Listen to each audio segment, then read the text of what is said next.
d'initier parce que je crois que les faits parlent plus que les mots, puisqu'il fut quelque temps, nous avions déjà fait certains appels sur cette émission de la du réel. Par rapport à tout ce qui se passe. Par rapport à tout ce qui se passe aujourd'hui. Et la vérité est là. Personne n'a appelé personne. Et tout est resté au statu quo parce que des gens vivent dans une ambiance d'autosuffisance, de suffisance, et ils se croient, ils se croient tout permis. Oui, ce que moi je pense ne les écoutez pas, non. Non, ce que oui, justement. Ce que moi je pense aujourd'hui, moi je m'adresse juste à une personne que j'estime être la personne la plus importante qui peut déclencher de nouveaux bouleversements, de nouveaux changements, et à partir d'elle-même. C'est le président de la République. Il est temps qu'à un moment donné, on puisse se dire les quatre vérités. Mais ce que nous allons faire serait beaucoup mieux que des autorités, à un moment donné, mettent la balle à terre et appellent ceux qui connaissent. Parce que si des gens nous appellent, peut-être que c'est nous qui n'allons pas nous présenter.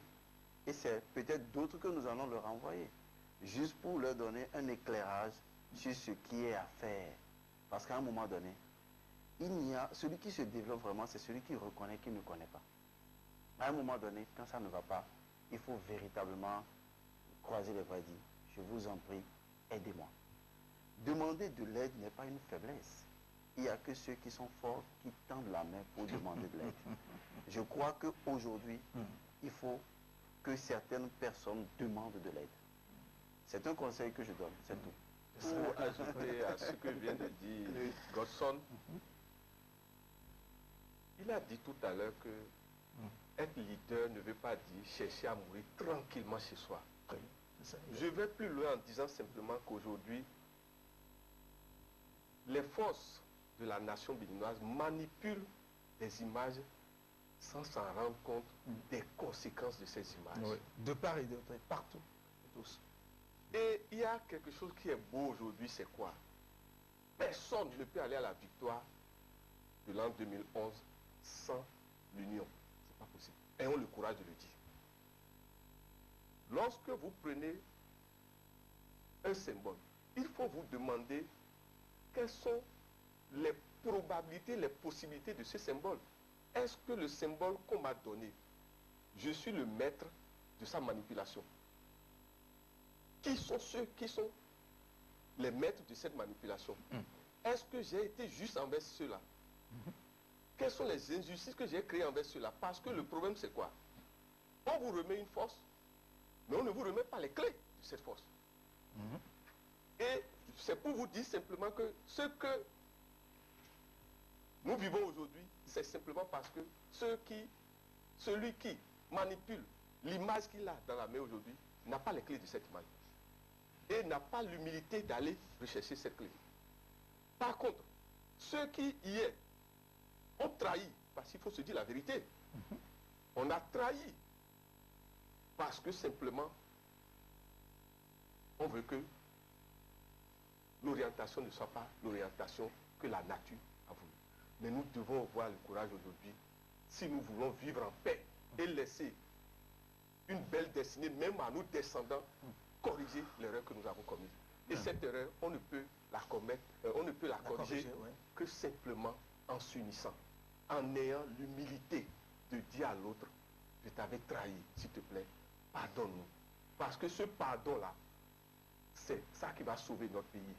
Aujourd'hui, lorsque vous voyez un symbole comme la jarre trouée, les gens ne cherchent pas à comprendre véritablement l'ésotérisme de ce symbole. Quand on dit jarre trouée, nos parents qui ont eu cette idée pensaient que c'est des profanes. La jarre trouée, si une seule personne tient une jarre trouée, c'est 10 doigts déjà qui interviennent. Ça veut dire quoi? Chacun de nous a des forces qu'on appelle aujourd'hui chakras, des centres énergétiques. Vous ne pensez pas que nos parents, en faisant la jarre trouée, ont fait appel à ces centres énergétiques?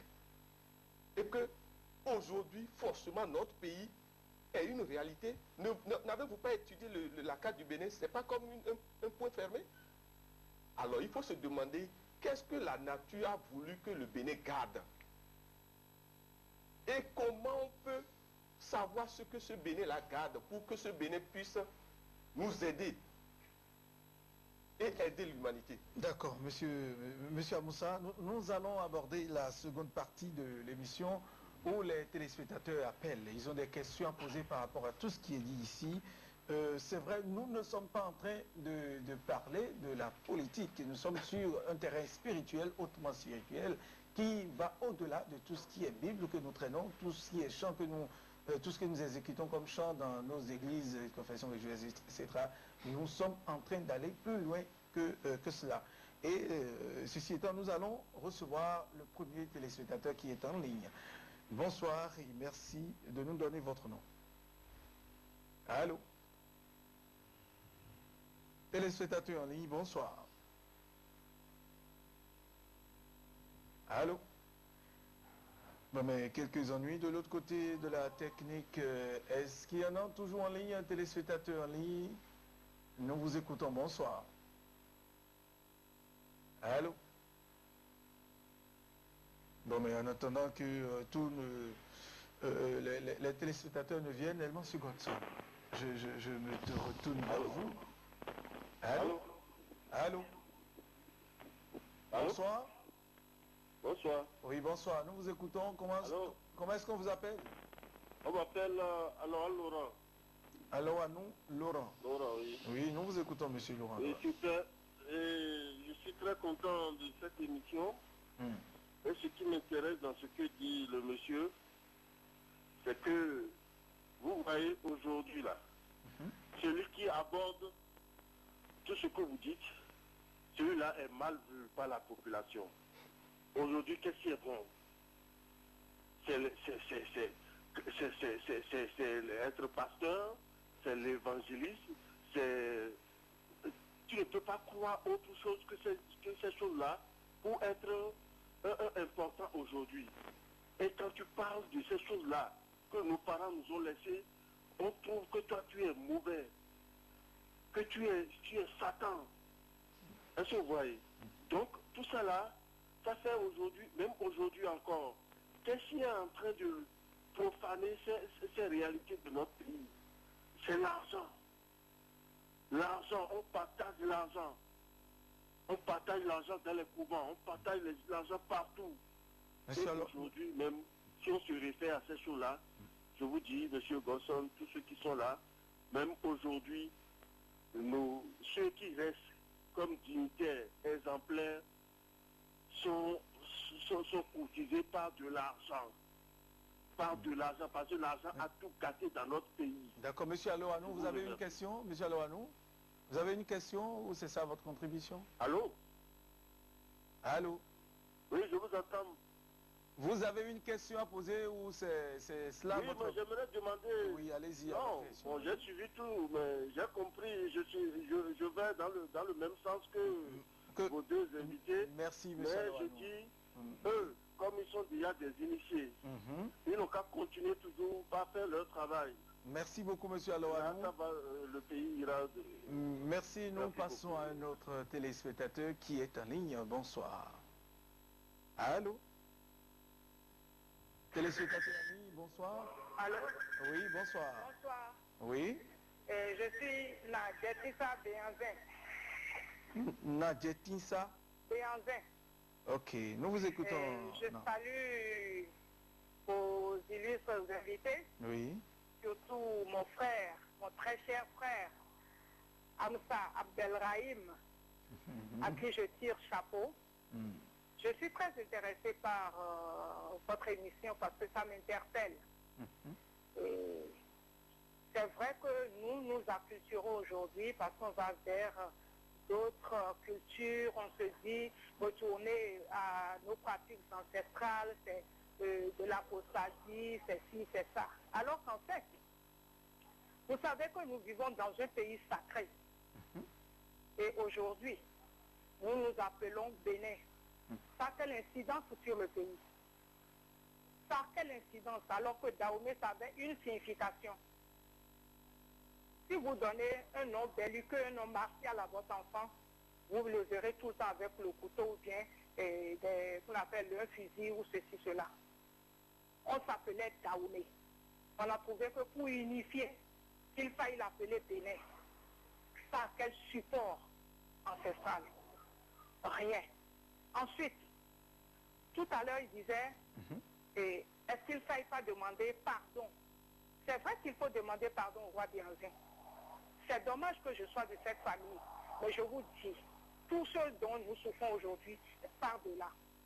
Celui qui prendra le pouvoir en 2011, il faut absolument qu'il retourne, qu'il demande à nos ancêtres, qu'on appelle à nos devanciers, à nos dignitaires à Abomey pour qu'on puisse demander pardon au roi Bianzin. On se portera mieux. J'en ai fini, merci. Merci à vous, Njetissa Bianzin. Merci à vous pour votre contribution. Nous passons au troisième téléspectateur. Bonsoir. Allô? Oui, bonsoir. Oui, bonsoir. Je m'appelle Akoyo Mohamed Franck. Monsieur Mohamed Franck Akoino. Oui. Oui, Oui, permettez-moi d'abord de vous saluer, de saluer les deux invités sur le plateau aujourd'hui. Merci beaucoup, merci. Bon, ma première proposition, c'est que nous sommes aujourd'hui dans une caverne politique. Nous sommes aujourd'hui dans une caverne politique. La politique nous a mis dans une crise politique, sociale et économique que tous les Béninois sont aujourd'hui deviennent de plus en plus ignorants. Mais M. Moussa a dit tout à l'heure qu'il faudrait revenir à nos pratiques ancestrales. Oui. Mais en revenant à notre pratique ancestrale, il faut réinstaurer la royauté. Mais il faudrait que chacun fasse un retour intérieur, émotionnel, pour trouver la force de réinstaurer les rois dans chaque village, pour que les rois prennent la place des maires. D'accord. Monsieur Mohamed Franck, merci pour votre contribution. Permettez-nous de passer à un autre téléspectateur. Nous avons compris votre intervention. Autre téléspectateur après Monsieur Mohamed Franck. Allô? Oui, bonsoir. Oui, bonsoir. Oui, bonsoir, Monsieur Théodule. Bonsoir, cher ami. Bonsoir, Monsieur Godson. Bonsoir, Monsieur Amoussa. Oui. Moi, mon nom, c'est Zorancon François Maokele. Vous me suivez? Oui, Monsieur Zorancon, nous vous suivons. D'accord. Je crois que l'émission est très bien arrivée parce que vraiment, je suis très satisfait. Mais je veux quand même vous demander quelque chose. Oui. Est-ce que notre chaîne de télévision Golf ne couvre que quelques kilomètres sur le territoire? On n'a pas l'autorisation pour la couverture totale. Je voudrais demander si, avec le ministère de l'Intérieur, le ministère de la Famille et la HAC, on ne peut pas quand même prendre la cassette pour faire dérouler sur Télé Carrefour, ainsi de suite, surtout le territoire, pour que les gens puissent comprendre ce qui nous attend. Et l'émission est tellement la bienvenue pour moi dans la mesure où vous prenez le rapport final du TOFA 2010, ça dit tout ce qui se passe aujourd'hui. Permettez-moi quand même de lire 2 paragraphes seulement. Allez-y, très rapide. Il y a le point 4 du thème central qui nous dit « Le malheur à 16 tentacules ne rengainera ses épées sans avoir atteint sa cible. » Ça, c'est le point 4. Le point 5 dit « Le chasseur le plus habile se fera tuer par sa propre arme. » J'en ai terminé. Vraiment, je ne sais pas ce qu'il faut faire pour que la paix revienne dans ce pays. Ok.